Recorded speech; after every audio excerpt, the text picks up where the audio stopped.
Hi, Leah Brick, Executive Director of SASH. So glad you could join us for another conversation from the couch today. Today we're talking to Dr. Beata Bothe. She's in Canada, and she's going to be on our panel with some of our other practitioners, researchers, and we're so glad that you could be with us today. Thank you so much for joining us. Hi, it's nice to be here. It's my pleasure. So tell us, you're at the University in Montreal, is that correct? Yes, I'm at the University of Montreal. And you're a researcher there. That's part of what you do, and a professor? No, I'm a postdoctoral fellow here. Okay, all right. And you're going to be speaking on our panel for talking about problematic porn use. Yes, exactly. I will talk about the assessment of problematic and non-problematic pornography use, how it's best to identify people who may develop problematic pornography use, and then I will talk a little bit about whether the frequency of pornography use is a reliable indicator of problematic pornography use. So, for example, in one of our previous studies with 15,000 people, we could see that some people use pornography quite frequently, but they do not report any problems related to it.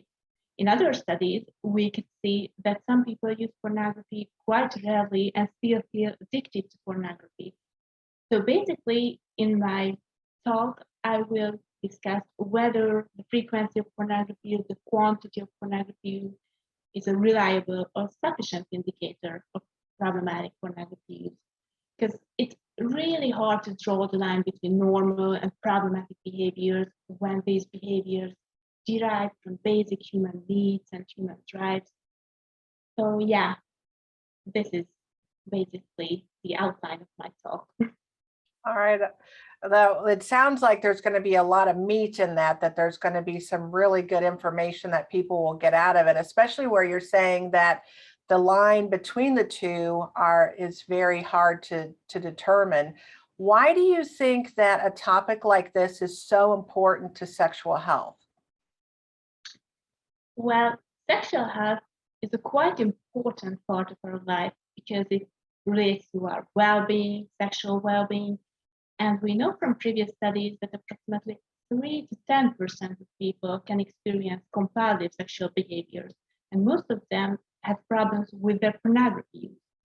So if we can identify those people who might have problems with their pornography use, then we can provide them specific treatment for their pornography use, or we could help them, and then they might develop a healthier sexuality. What do you hope that people will take away from this panel discussion? What are some nuggets that you think are important for them to gain?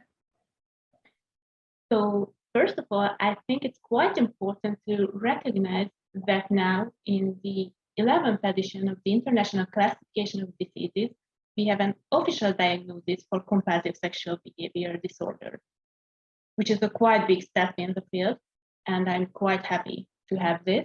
So this is the first nugget or take-home message. The second is that now we have reliable and free publicly available scales that we can use to assess these behaviors and to identify people with sexuality related problems or pornography related problems. And also there's a debate about whether pornography is an addiction or compulsive sexual behavior or whether it's related to impulse control. So I think there will be a quite important and interesting debate about whether we could call pornography as an addiction or not. Great. Well, I really appreciate that. You're going to give us some really important information. Now, we said you're at the University of Montreal, and if people wanted to read some of your research, where are you published that they could find some of those articles? So basically, you can find all my publications at Google Scholar, or you may email me. You can find my email address if you just Google my name, and I can send it to you. Also, we're currently in the process of launching a new study, which is called the International Sex Survey. It involves more than 45 countries. from 5 continents, so it's a quite big study. And if you want to know more about what we do, why we do it, and read some of our previous publications, you may check out this new studies website, which is the internationalsexsurvey.org. Internationalsexsurvey.org, is that right? Yes, exactly. Okay, great. Well, we'll have to check that out. And if somebody wanted to join the study, is there still time to join? Yes, of course. Okay, great. Well, thank you so much for your time today. We look forward to seeing you in October at the conference and reading more about your research. Thank you.